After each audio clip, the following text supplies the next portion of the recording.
na pessoa de Jesus Cristo, ele inverteu as lógicas sociais e, num contexto onde a mulher era privada de voz e de exercer funções, inclusive religiosas, ele as convida para caminhar consigo no chamado Reino de Deus. Madalena, Susana, Samaritana, Júnia são apenas alguns exemplos das mulheres que o seguiam. Jesus é a maior inspiração para o feminino cristão, uma vez que ele foi defensor da causa das mulheres e lutou contra toda a opressão machista e patriarcal presente na religião da sua época. Na crucificação, apenas mulheres são citadas como companheiras do Mestre. E a primeira pessoa que o viu ressurreto foi uma mulher, Maria Madalena. A minha oração para hoje é que Deus, nesse mês, Ele nos acolha como uma mãe acolhe seus filhos e fale aos nossos corações através das vozes das mulheres da Batista Sul. Olá, pessoal. Olá, Tuane. Oi, Mônica. Tudo bem? Estamos aqui para mais um encontro, um bate-papo de mulheres. Esse mês as pregações da Batista se dedicou a falar do encontro de Jesus com mulheres. E a Tuane falou um pouquinho do encontro de Jesus com a mulher samaritana. E você começou falando, Tuane, a Gal também falou bastante sobre o quanto esses encontros trazem o posicionamento de Jesus em relação à desigualdade social. E o quanto ele diz muito sobre o nosso posicionamento enquanto igreja. E aí eu fico pensando nesse posicionamento, porque às vezes a gente pensa que precisa ir para o embate, né? O posicionamento é a partir do desgaste. Mas o posicionamento também é não omitir, é não ser omisso. E Jesus não foi omisso com aquela mulher, né? Essa é a grande questão do encontro. Esses tempos atrás eu até estava lendo a biografia do Martin Luther King, tem uma frase famosa dele, né? Que o que me incomoda não são os gritos, né, dos culpados, dos violentos, mas o silêncio dos bons, dos inocentes, né? E acho que é justamente isso, é o que você falou. Talvez a gente não tenha que ir para o embate, né, e tudo mais, mas o fato da gente se silenciar em situações pequenas, às vezes do dia a dia, isso já diz muito, né? Ou, no caso, não diz nada, né? Eu acho que é justamente isso mesmo, essa omissão faz, às vezes, mais mal, né? Porque a gente se pergunta, né, naquela situação, onde estavam as outras pessoas? E aí Jesus mostra ali com um exemplo de que quem não está olhando para essa mulher? E aí, na nossa realidade, eu diria, onde nós estamos? Toda vez que eu vejo uma violência e eu penso, eu estou observando isso no meu entorno? Onde eu estava? Ou quando acontece com alguém muito próximo? Sim. Principalmente amigas, né? Às vezes a gente vê coisas acontecendo e acaba justamente ficando quieto ou não se posicionando, não quero me intrometer na vida da pessoa e tudo mais, né? Isso acontece, acho que muito, né? Exatamente. E eu acho que esse é uma questão potente do encontro, assim, de como estamos nos posicionando, o que temos feito e para que a gente não fique só no discurso de igreja, né? Então, nós acreditamos no amor de Cristo, trabalhamos na obra dele, mas o que estamos fazendo em relação aos problemas sociais? Eu acredito que naquela época tinha muita gente em coro falando do amor de Deus e aquela mulher sendo desprezada socialmente e ignorada. E aí vem Jesus e traz dignidade com esse encontro, dizendo, por que não estamos olhando para essa mulher? Acho isso... E aí você disse uma coisa também, indo de encontro com isso, que você disse, mas Jesus não veio para imitar. Esse é um outro ponto que dificulta muito a gente se posicionar. A gente vive socialmente num momento onde tudo tem que virar uma frase... Uma lacração, né? Todo mundo tem que lacrar. Isso dificulta o diálogo, que dificulta o entendimento, que dificulta a construção de qualquer coisa. Eu acho que isso é muito legal. A gente tem refletido bastante, assim, né? Eu e o Rafa e algumas amigas, pensando um pouco sobre isso, né?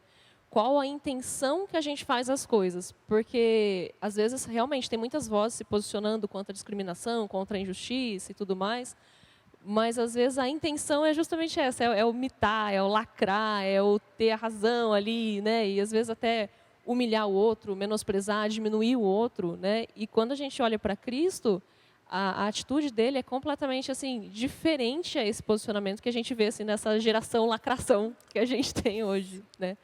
Então Jesus ele é justamente, né, o que você comentou. Ele vem para tentar construir uma ponte. Eu acho que ter um diálogo diante de toda essa situação, né? O posicionamento não precisa ser só o gritar, o lacrar, mas é o diálogo, é o um a um, é na conversa, né? E transformando essa realidade dessa forma. E para concretizar, né? Jesus, ele fez muito. E aí, quando a gente fica no discurso, no embate, então eu quero mudar umas. A gente já falou que o machismo é estrutural. O que ele é estrutural? Ele se dá e a gente não percebe. Ele se dá nas nossas atitudes e a gente não percebe. E aí, se eu entendo que isso acontece e a gente vai para esse do certo e o errado, eu estou mais certo. A gente deixa de construir junto, de aprender junto, e aí sim mudar a realidade, que era o que Jesus fazia. Então, ele foi ao encontro dessa mulher que ia sozinha, num horário para não ser vista, porque recebia vários julgamentos.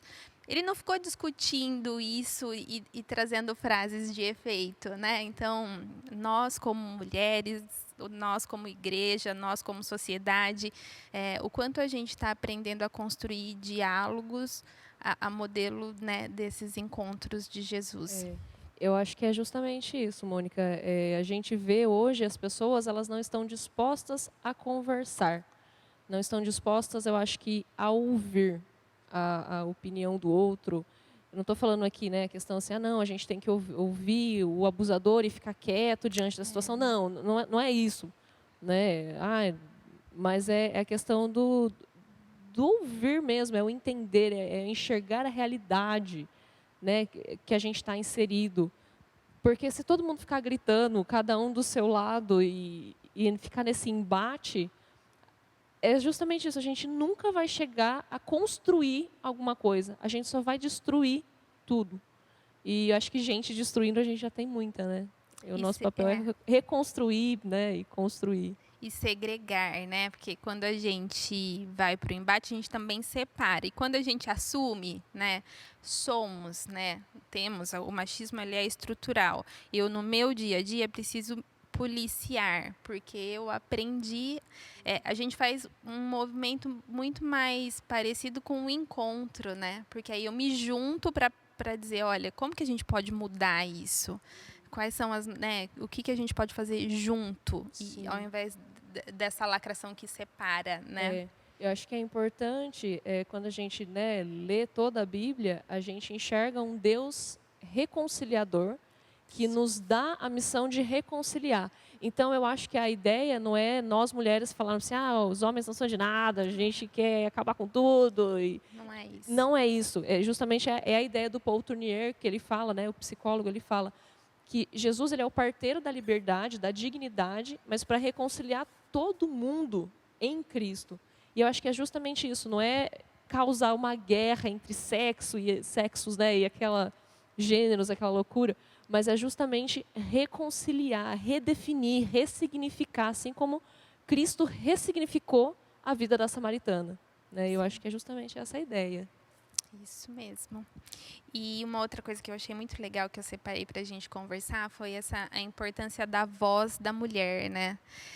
O quanto a mulher recebe sinais e informações de que você não tem força de voz, ou às vezes, né, ou tem força demais para ser mulher, né? Ou eu falo delicado, o meu feedback normalmente você fala muito delicado. Não importa, né? Não importa se é delicado ou se não é. Importa que a nossa história nos conecta com outras mulheres e juntas conseguimos aí trabalhar na obra do Senhor. Então, quando você fala de que Jesus vem para trazer dignidade, para colocar a mulher à luz e dizer para a samaritana, não, você tem papel no meu reino, a sua história importa. o que estão, todo esse julgamento que tentam te anular socialmente, isso é muito triste, né? Todo esse julgamento que diz que você é menos, não, eu estou te dizendo, a sua história importa, porque eu sei que a sua história tem papel na minha obra. E acho que tem muita mulher que precisa saber disso, né? Eu acho que sim, Mônica. Quando a gente... Eu acho que, não sei se você já teve essa experiência, mas eu acho que grande parte das mulheres já teve a experiência de se sentir diminuída em algum ambiente, né, seja dentro de uma faculdade, seja dentro do trabalho, de se sentir diminuída por ser mulher, ou sentir que, não, sua opinião não importa, ou, né, eu já passei por isso em algumas situações, né, e é muito ruim, é frustrante você ter essa voz tolhida, né, essa sua história, né, aquilo que você fala, não importa o que você fala, não importa o que você pensa. Isso é muito ruim, é absurdo, eu acho, na verdade. E quando a gente pensa em quantas mulheres passam por isso, como você falou, eu tenho muitas conhecidas, amigas, que às vezes acabam vivendo isso e não se dão conta até que estão passando por isso, né? E eu acho que além do julgamento e da expectativa das pessoas, às vezes tem o nosso próprio, né? Da gente mesmo não se sentir importante o suficiente para assim, não, acho que realmente a minha voz não importa. Porque de tanto que isso é repetido, às vezes a gente se apropria dessa verdade, né? A gente perde a consciência do nosso valor. E a gente às vezes estremece e retoma, e a gente tem, de repente, condições ou pessoas que nos ajudam nisso. Então, quando alguém questiona, e a gente já disse que o machismo é estrutural, então está na nossa estrutura, né? E alguém posiciona que não é por esse caminho, né? Ou faz um comentário, e a gente pensa que não é mesmo. E aí, de repente, a gente tem ou estrutura para dar uma respirada e superar isso, ou um apoio, mas tem gente que não tem. E é nesse momento que a história, o encontro de mulheres e a fala, o poder da voz das mulheres importa, porque daí outras mulheres podem ouvir essa história e perceber o seu lugar ali, né? Com Jesus, no impacto da sociedade, no impacto do seu meio ali. E quantas mulheres fazem coisas incríveis depois de perceber o poder da sua voz. Ela firme, ela fraca, ela trêmula, ela nítida. O que importa é ela estar falando, né? Acho que ele deixou muito claro isso, né? Sim, eu acho que é justamente isso mesmo. E eu achei muito legal que você falou dessa questão das vozes das mulheres se unirem. Porque muitas vezes a gente vê as vozes das mulheres competindo uma com a outra, né? Às vezes é aquela... eu vou vestir aqui minha máscara de mãe perfeita. Eu não sou mãe ainda, talvez eu tenha tanta propriedade para falar. Mas, às vezes, a gente vê mulheres vestindo a máscara da profissional perfeita, que dá conta de tudo, que faz tudo, né, só, às vezes, para oprimir a outra. E daí, às vezes, a outra mulher olha e fala assim, nossa, mas eu não consigo fazer tudo isso. Nossa, eu sou fraca. E a gente devia fazer exatamente o contrário. A gente devia reconhecer na outra a nossa própria fraqueza, né? E falar assim, não, eu também passo por isso. Eu também tenho dificuldade nisso, naquilo, eu já sofri com isso e com aquilo, vem cá que eu te ajudo, ou vem cá me ajudar em outra área, né? E eu acho que isso fortaleceria muito, nós como mulheres, nós como cristãs, esse compartilhar, às vezes, da fraqueza. E falar assim, não, tá tudo bem não ser forte o tempo todo, tá tudo bem não acertar o tempo todo, desde que a nossa história seja contada, desde que a nossa voz seja falada, e a gente tenha suporte, né, uma da outra com relação à voz, à história e tudo mais. E isso, eu fiz um bate-papo com a Mércia e ela falou que Jesus resumiu os 10 mandamentos em amor, né? E amor é acolhimento, né? Então, o amor de Jesus é acolher. E toda vez que a gente erra e a gente se culpa muito, o nosso coração ele é acalmado quando a gente sente o amor de Jesus nos acolhendo. Então, é isso, né? Esse olhar de uma mulher para outra, né? Então, de acolhimento do erro da dificuldade. Às vezes nem é um erro, é uma dificuldade, é uma limitação. Não escancarar a limitação ou tentar ser muito melhor naquela limitação. Isso não é amor, não tem a ver com a vida cristã, mas é um aprendizado, né? Sim, com certeza. E cria-se um padrão inatingível, né? É um padrão que a gente nunca vai conseguir chegar. Que é Caixinhas o amor de Cristo, eu acho que a Giza comentou isso na pregação dela, ele precisa ser possível de ser vivido, porque senão ele fica inalcançável, né? E aí a gente se culpa e não consegue trabalhar na obra e transformar e juntar pessoas, que é a base ali. E tem uma outra coisa que eu achei muito interessante quando você falou da mulher samaritana, que ela escolhia o melhor horário porque ela já tinha ali vários julgamentos, então ela não queria o melhor horário que ninguém veria ela, né, para encontrar menos pessoas.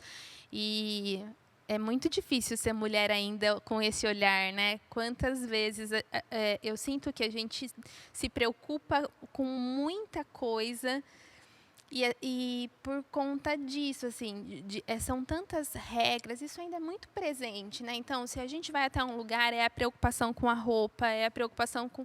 E não é a preocupação com a roupa, é com o julgamento em relação à roupa, é o julgamento em relação ao cabelo, a roupa dos filhos, do marido, não, é muita gente para a gente se preocupar.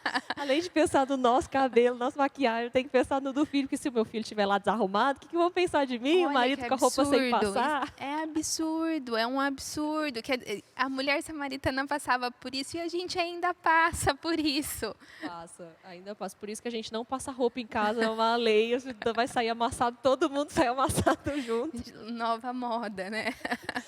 Mas a gente está brincando, mas eu acho que é muito difícil mesmo. É o que você comentou de estrutura, né? A estrutura, a gente reproduz aquilo que a gente viu, ouviu, cresceu vendo e acaba replicando isso, às vezes, né, para as próximas gerações. E é muito interessante, né, que a gente se importa muito com a opinião das pessoas, né? A gente se importa muito com a expectativa que as pessoas têm sobre nós. Mas se a gente for ver de fato, a única expectativa que conta, a única expectativa que importa é a de Deus. E quando Ele olha para nós, Ele não olha de acordo com as expectativas das pessoas, né? Assim como fala ali, né, Samuel, Davi, fala assim, não, você olha por fora, eu olho o coração. Então é justamente isso. Ok, a sociedade está olhando por fora, pode estar te julgando, mas a gente às vezes esquece de que não importa, é óbvio que é muito difícil, né? Mas a gente esquece que não importa o julgamento, o olhar do outro, a perspectiva do outro, a expectativa do outro, mas sim o olhar de Cristo em nós, né? Por nós. E é exatamente isso que ele faz. Então, não importa quantos maridos você teve, não importa o seu comportamento, né? Ele criou um vínculo ali, né? E o que importa é o que eu sei que você pode fazer pela minha obra, pela sociedade. É isso que importa. E aí, com isso, ele dá poder para aquela... Poder no sentido daquela mulher se achar digna, perceber sua voz, perceber que pode ter um papel. Então, eu estava ali limitando, anulando, excluindo alguém que poderia caminhar junto e construir. E parece tão claro, mas precisou Jesus mostrar para a gente isso, né? Sim. Porque eu fico pensando, será que eu ali, eu talvez estivesse caminhando com a sociedade e fazendo uma vista grossa para isso que está acontecendo? Precisou, sim, de Jesus para mostrar, olha, por que a gente está deixando essa pessoa para trás? Ela tem muito a contribuir, todo mundo importa. Né? Acho que isso de limitar o papel da mulher na sociedade, de limitar e de excluir a mulher na sociedade, vai contra tudo isso que a gente aprendeu sobre a obra de Cristo. Né? Sim. É bem isso mesmo, eu acho, Mônica. Cada um tem o seu papel. Né? Como Paulo fala também, é um corpo.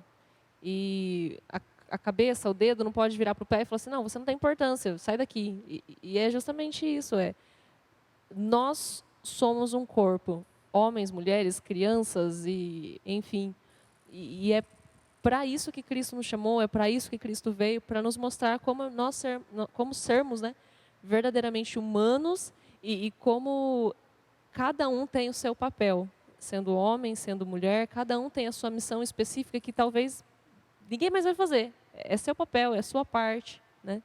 E é para isso que Ele está chamando a gente, para viver essa nova vida com Ele, para a gente, de fato, estender as mãos e falar assim, não, eu estou disposta a fazer com que minha voz seja ouvida, né, em Cristo. Né? Lindo, né? É isso. Então, acho que a mensagem é essa, né? De reconciliação, de caminhada junto, de amor, de acolhimento.